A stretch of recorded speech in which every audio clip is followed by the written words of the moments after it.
Hello and welcome to Ancestry 103, ThruLines and Custom Groups. My name is Brooke Alias and I'm a user experience designer here at Ancestry, and on the right you'll see Randon, and he's a product manager on our mobile app, and he will be going over some things with us later in the presentation. So our agenda today is an introduction to ThruLines, and then how ThruLines can help you with your research. And then Randon will go through how custom groups with your DNA matches can help you make discoveries on the Ancestry mobile app. So let's get started with an introduction to ThruLines. So ThruLines is a tool that auto-groups your matches by common ancestors that you may share with them, which is pretty cool. So it uses your public or private searchable link tree, as well as other Ancestry member trees to suggest these relationships. So they will use your DNA matches trees and then other Ancestry member trees to try to make these suggested relationships to common ancestors. And in order to use ThruLines, you need to have a public or private searchable tree linked to your DNA results. And you'll see on the right side of the screen here that we have a screenshot of the DNA logged in homepage. That is where you're going to find access to ThruLines. It's right next to the DNA matches card. You'll see a card that says ThruLines on the right-hand side, and then you click Explore ThruLines to see the feature. So next is how ThruLines can help you with your research. So there are two things that I'm going to talk about today, and then we'll go over a live demo where I'll use my account and we can take a look at how we can use ThruLines to help us with our research. So first is genetic evidence. So if you can prove that a DNA match is related to one of your ancestors with confirming research, this starts to create genetic evidence that the ancestor that you have in your tree is likely correct. So, and the more DNA matches that you can confirm are related to an ancestor, the better genetic evidence that is. So what ThruLines does is provides you with different options of how a match could then be related to an ancestor. And then we give you that path, and then it's your job to then evaluate that path to see if that DNA match is actually related to that ancestor with the hints that we give you. So it's important to remember that ThruLines are hints. This is not based off of DNA. We're just using your DNA matches trees and then your tree and then other ancestry member trees to try to make these connections of how these DNA matches could fit into your family. So the next way that ThruLines can help is finding potential ancestors. So you can use ThruLines to see ancestry hints for potential ancestors in your direct line based on your DNA matches trees and ancestry member trees. So not only can ThruLines provide how DNA matches could be related to ancestors that you have in your tree already, but it can also provide you with potential ancestors for your direct line that you may not have in your tree already. For example, a third great grandparent, and we can use ThruLines to show you these potential ancestors and then also the matches that could also be related to them. So then Randon will take us through how custom groups with DNA matches can help you make discoveries. By grouping your matches and using custom groups, they can give you clues about how you're related to your DNA matches, even if those DNA matches don't have common ancestor hints or trees attached to their account. So we'll be excited to hear from him about that. In the meantime, we're going to see a live demo of ThruLines, and I'll take you through some examples of the points that we made. So this is my ThruLines. This is my account. For the sake of privacy, you're going to see some names and images blurred out for people who are living, including the DNA matches and my parents. So when you see something blurred out, that's just for privacy reasons for this presentation, but you won't see that on your account. So first of all, when you open ThruLines, you'll see a landing page that may look similar to this. It'll break your direct ancestors out by parents, great grandparents, great great grandparents, and so on. So the people that are in these white solid boxes are ancestors that you have in your tree already. And then the farther you scroll, or depending how many people you have added to your tree, you'll start to see these potential ancestor hints, which will be green, and they will have a dotted border around them, and they will say potential ancestor with a little tag. So that means that these are people that you do not have in your tree yet. When you hover over ThruLine, you'll be able to see how many DNA matches that ThruLines can connect to this ancestor. So once you hover over these cards, you can kind of gauge the ones that you want to take a look at. This one has 4, this one has 5. So it just depends on what you're interested in. But let's say that I want to provide more genetic evidence that I have the right person as my great-grandfather. So I have Ole Lorraine Winther as my great-grandfather in my tree, and I can see that ThruLines is suggesting that I have 3 DNA matches that could also be related to him. So when I click into this, you're going to get a ThruLine tree. So ThruLines uses ancestry trees to suggest that you might be related to 3 matches through my common ancestor, which is Ole Lorraine Winther, my great-grandfather. So you'll see me here at the bottom. And then I have my mother, and then my grandmother, and then my great-grandfather. And then you can see that I also have my 2 grandaunts in my tree who are sisters to my grandmother. And then we can see that I could be connected to 2 other DNA matches. My mom is tested, has taken a DNA test, so she is another one of those DNA matches. But I have 2 possible second cousins that ThruLines is telling me could be related to my great-grandfather. So you'll see that in this example, I have 2, it says private, and they're green. So that usually, especially if they're close to a living person, which is a DNA match, they're most likely private because they're still alive. So if I click on the evaluate tag, you'll see that it says it's a private person, and this person's name is hidden because they are marked as living in ancestry trees, or they may be in trees marked private by their owners. So most likely in this case, these 2 matches have their parents, but they're marked as private because they're living. So a great way to then confirm if these relationships are correct would then be to go to your ancestor or to your matches page, and you'll see up here in the top right-hand corner, there is a message button. And if you click this, feel free to reach out to your matches. You can talk to them about how there's a ThruLine suggestion that you share a great-grandparent, and then you can get some more information there. So we're going to go back to this ThruLine, and then once I research this, talk to my matches, then I can add these people to my tree. I can add the parent and then add my match, and then that starts to create genetic evidence that this is the correct ancestor once I can prove these paths down to a match. So we're going to go back to all of our ThruLines, and we're going to look at a different example. So up here at the top of the ThruLines page, we have some filters. We can look at ancestors that have new DNA matches, potential ancestors, ancestors that are just in my linked tree, maternal, and then paternal. So I'm going to just filter by my maternal ancestors. And then I'm going to scroll down here, and I'm interested in this potential ancestor of a 3rd great-grandfather, John Wesley Brock. So I'm going to click into him.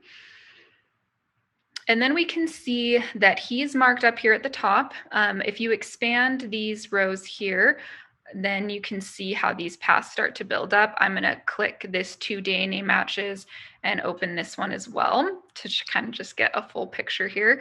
So you can see me down here at the bottom. Then I have my mom, my grandfather, my great-grandfather, my 2nd great-grandfather. We can open this 5 DNA matches box up to also see more matches that could be related through my 2nd great-grandfather, but we're just going to focus on my 3rd great-grandfather here. So we're looking at this here, and I have a path down to me, and then we have a path down to this match here, and then we have a path that then splits off into 2 matches over here. So I could have be related to this match as a 3rd cousin 1 times removed, and these 2 as 4th cousins. So how do I then go through evaluating this? So it's the most helpful to start with the last person that you have in your tree and then go from there. So I'm going to start by looking at John Wesley Brock. You can see in this ThruLines tree, just like on the main homepage, if you have an ancestor that's white and in a solid box, that means that these ancestors are in my tree. And if they are green and have a outline, a dotted outline and an evaluate tag, that means that they are not in your tree yet, and it's something for you to evaluate and discover. So if I click on John Wesley Brock, it's going to bring up a little evaluation panel here on the side. So this is saying that John Wesley Brock may be the father of Joseph Douglas Brock, who I have in my tree, and below is some of the information that Ancestry has used to suggest this relationship to us. So it looks like I have a couple trees that are linked to DNA matches of mine, and then we also have just other Ancestry member trees who also have this relationship listed in their tree. Sometimes Ancestry will also show records that have these potential relationships, and we'll see an example of that a little later. So you can click into each one of these trees and you can start evaluating the information. You can click to go look at, you can click on John Wesley Brock's name specifically if you want to go look at their tree, their person page for that person in this DNA matches tree. The information is also just right here in the panel if you just want to do a quick scan. It looks like this person has put a bunch of records in their tree, so this is a good one that I might want to look into to confirm if John Wesley Brock is actually my third great grandfather as the father of Joseph Douglas Brock. I'd want to look at things like census records to see if he's listed as a father or if Joseph is listed as a son. Once I do that research, try to figure out if this hint that ThruLines is giving is correct. If I do in fact find that this is correct, I can click Add to Tree here from one of the options that ThruLines is giving me in this evaluation panel. So I could look at any one of these trees. Let's say that I use this one and I go through and look at her tree and look at the records and I verify that John Wesley Brock is Joseph Douglas Brock's father, and then I've confirmed that with records and then research. Then I can add this person to my tree from their tree. So if I click Add to Tree, you can see that we're adding John Wesley Brock to your family tree. You can see that this has then turned into a white box. It's outlined. I can then click and view profile and go through and see that this is the person that I just added to my tree. You can also already start seeing hints for this person, which is pretty cool. So then once I close this out, this evaluate tag should actually be gone now. So I think that's just a little bug we have in the system. But then it's my job, once I've decided that this is actually my third great grandfather, then I can start looking at the other matches that I want to then add to my tree with these paths, based off of proving if this through line is correct or not. So my next step it depends on the match or whoever I'm interested in, to then start proving if these hints are correct. I could click on John here and it'll give me some more examples of trees and hints to look at to add him to my tree. As I continue to do this, I just keep going down the line and making sure that this is correct. You can see this is an example of records that are attached here. So I can click into this, see that Mary E. Brock is listed as a daughter to John C. Brock, which is an example of this relationship here. It says here that before I can add Mary E. Brock to my tree from this record, John must be added to my tree before doing that. So I can add these people to my tree manually. You can just use ThruLines as kind of a hint space to kind of look at suggestions of how these people could be related to you.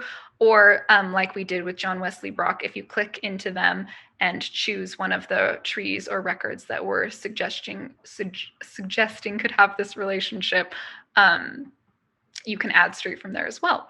And so then the more matches, like we said before, creating that genetic evidence, the more matches that we can confirm paths to a common ancestor, then the better, the more likely we are to be getting this ancestor correct in our trees if we can prove these paths out.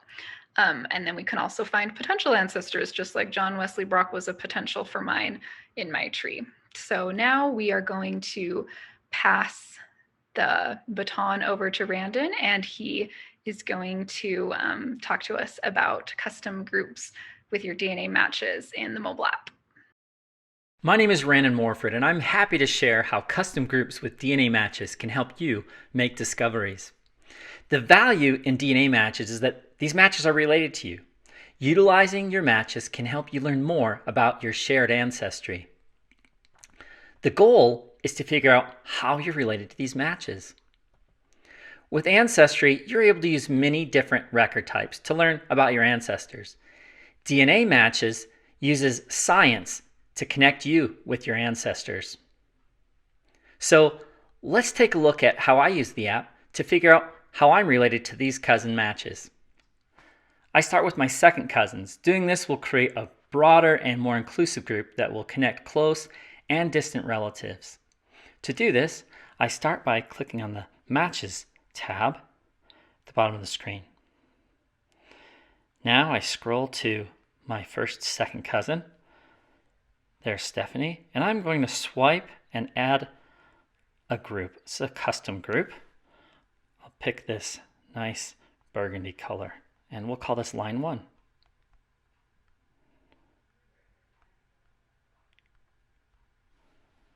Say done. And now she has that color for this group. To add the other individuals that she and I share, the matches that she and I share for this family line, I'm going to tap on Stephanie. Then I'll tap on the Compare button, scroll down to Shared Matches, and tap on View All. These are all of the matches that she and I have in common. Now I could swipe and add each one of these individuals that way, but I've got a quicker method. At the top of the screen, there's a plus button. This allows me to do this in more of a batch method.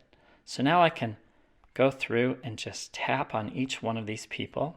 And I'm going to go down to the end of the third cousins. That's the 100 centimorgan range. Under each one of these individuals, you'll see close family or what distant cousin, whatever it might be, and then it'll say how many CMs are shared, centimorgans. So I'm going to go down to that 100. And it really doesn't take very long. I'm almost down the bottom already of where I want to go. Oh, went a little too far actually. Go back up. There we go.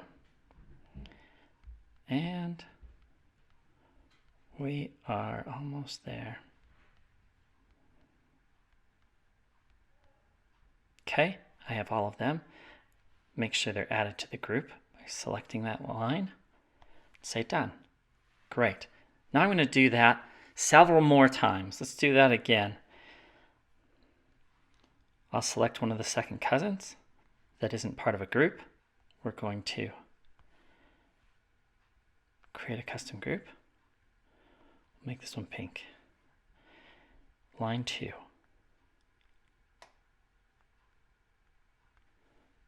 Done. Now we'll tap on Jennifer there, tap on Compare, then View All under Shared Communities, and we'll do this again.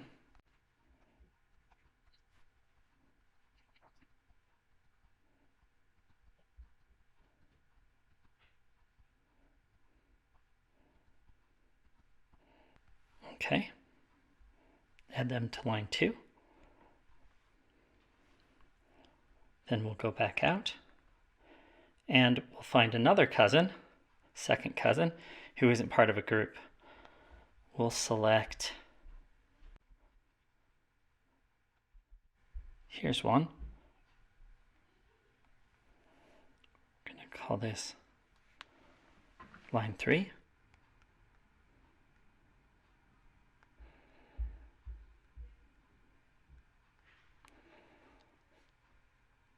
Pick another color.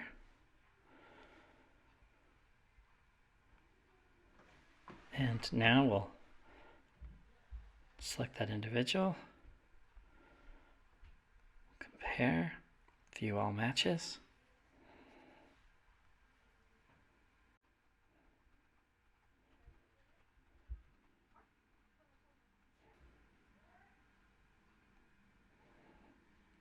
We'll do this one more time.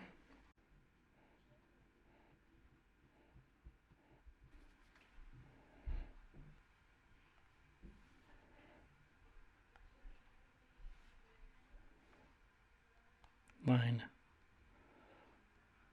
number 4. we'll pick this color here. Done. Once again, go in here and select shared matches.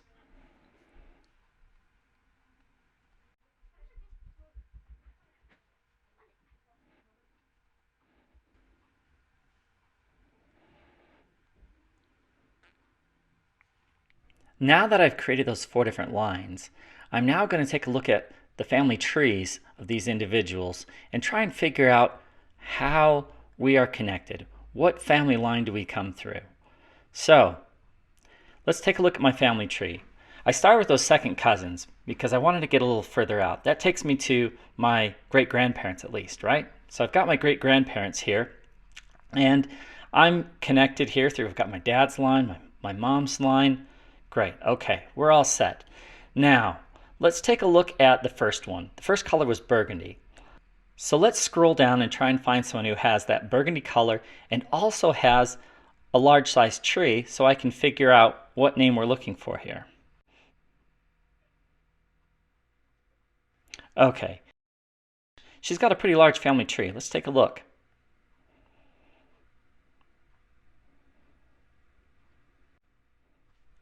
As you can see, I've already been here before, and I found the name Burkalt.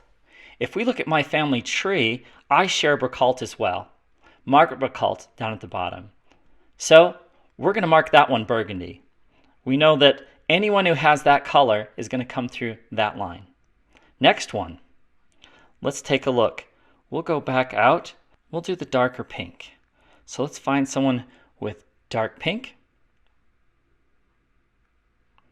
and a large tree.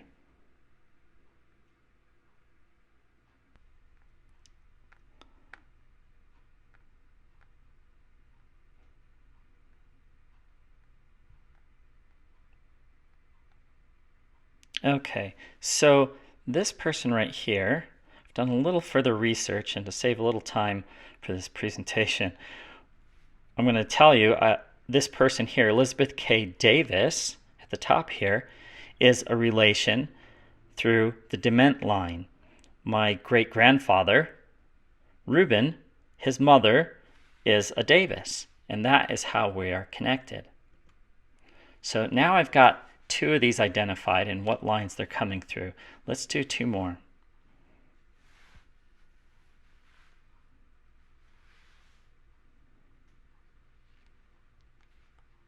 We're going to go with the orange color, and here's one with a rather large tree.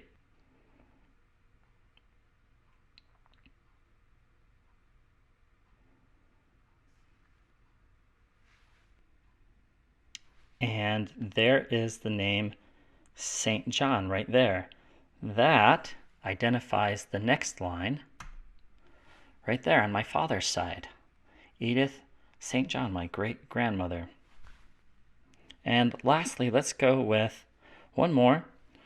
We'll go with that last color, which is the bright pink.